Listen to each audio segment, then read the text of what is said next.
Cervical pain. Hello friends, मैं physiotherapist doctor Hemlata. नमस्कार। जून physiotherapy channel में आपका स्वागत है। फ्रेंड्स, आज हम बात करेंगे कि अगर हमारी लेफ्ट साइड में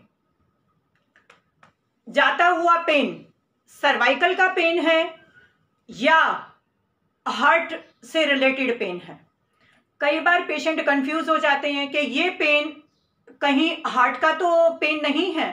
फ्रेंड्स, आइए देखते हैं कि हम किस तरह से डिफरेंशिएट करें कि हमारा लेफ्ट साइड में जाता हुआ पेन, लेफ्ट साइड के बाजू में जाता हुआ पेन हमारा सर्वाइकल का पेन है, सर्वाइकोजेनिक पेन है या फिर हार्ट से रिलेटेड पेन है।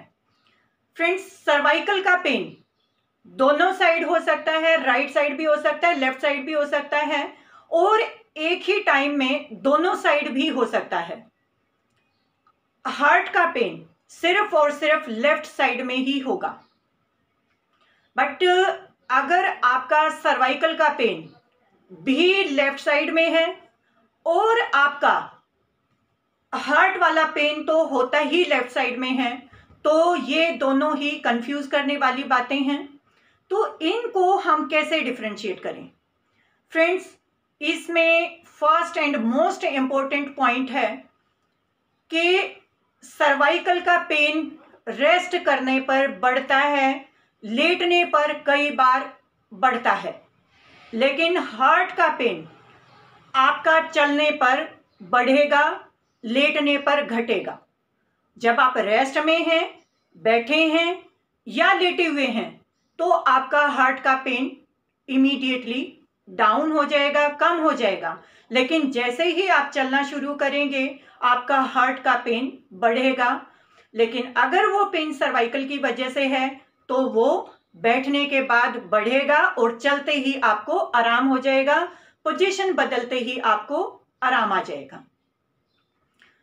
फ्रेंड्स, सेकंड पॉइंट, एक आपको भी पता होगा, एक सॉर्बिट्रेट एक मेडिसिन होती है, 5 mg की ही होती है, छोटी सी। ज़्यादातर हार्ट के डॉक्टर अपने पेशेंट को ये मेडिसिन पॉकेट में रखने के लिए बोलते हैं कि अगर आपकी बाजू में दर्द होता है तो उसको तुरंत ले लीजिए। लेफ्ट साइड की बाजू में अगर आपको दर्द होता है तो उसको तुरंत अपनी टंग के नीचे रख लीजिए।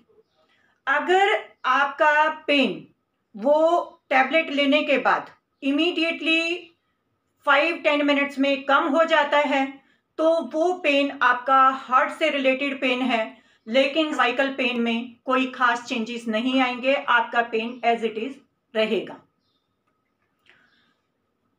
देन थर्ड पॉइंट, अगर आप इन दोनों में कंफ्यूज हैं तो ये आपकी विश है, आप किसी भी ऑर्थो, न्यूरो, फिजियो या फिर हार्ट के डॉक्टर से, कार्डियो से मिलिए, वो आपको इसके लिए डिफरेंशिएट कर देंगे। अगर आप सबसे पहले कार्डियोलॉजिस्ट के पास जाते हैं तो वो आपका एक ईसीजी निकलवाएंगे।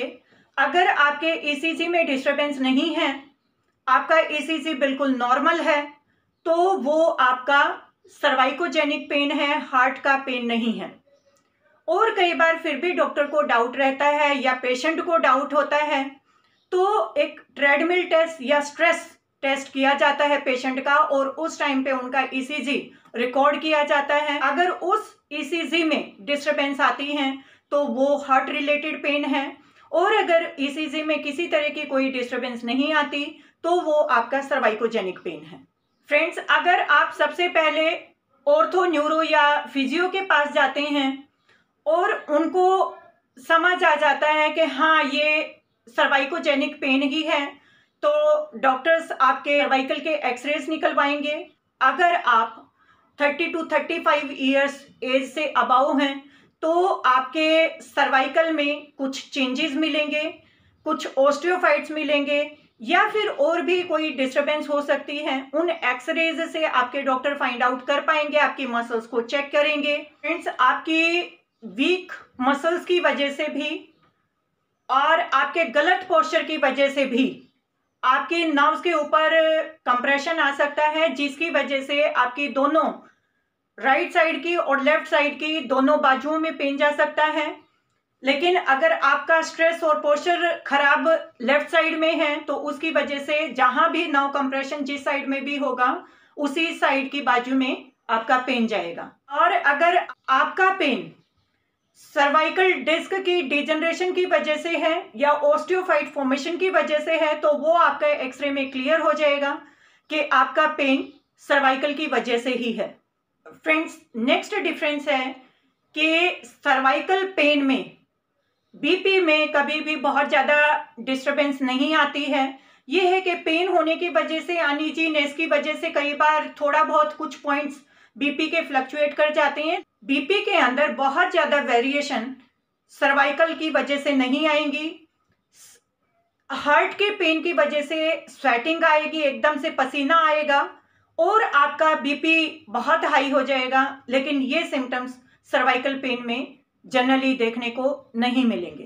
फ्रेंड्स, ये थी कुछ बातें जो कि आपको लगभग क्लियर कर सकती हैं कि आपका पेन सर्वाइकोजेनिक पेन है या फिर आपका पेन हार्ट से रिलेटेड पेन है, इसलिए कंफ्यूज ना हो। और अगर आपको फिर भी थोड़ा सा डाउट लगता है तो आप अपने ऑर्थो, न्यूरो, फिजियो या कार्डियो, इनमें से आप किसी भी डॉक्टर से पहले मिलेंगे तो वो आपकी इन चीज़ों को, इन बातों को, आपकी प्रॉब्लम को क्लियर कर देंगे। फ्रेंड्स, कई बार कई पेशेंट के साथ देखा गया है कि हम इसको सर्वाइकल का पेन समझ लेते हैं और पेशेंट अपनी जान गंवा बैठते हैं।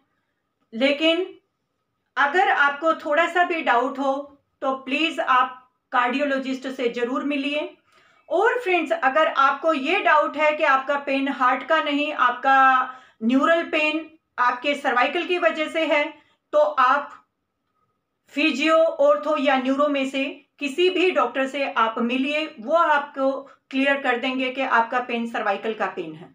बाकी ये मेरे 4 से 5 पॉइंट्स काफ़ी क्लियर कर देंगे कि आपका पेन सर्वाइकोजेनिक पेन है कि हार्ट का पेन है। फ्रेंड्स, अगर आपको हमारी वीडियो पसंद आई तो प्लीज़ हमारी वीडियोस को लाइक करें और हमारी वीडियोस आप तक सबसे पहले पहुंचें, उसके लिए आप हमारे चैनल को सब्सक्राइब करें और बेल नोटिफिकेशन दबाना ना भूलें। फ्रेंड्स, अपनी सोसाइटी में हमारी वीडियोस स्प्रेड करने के लिए प्लीज़ शेयर ज़रूर करें। फीडबैक के लिए हमें कमेंट्स ज़रूर करें। Thank you for watching this video.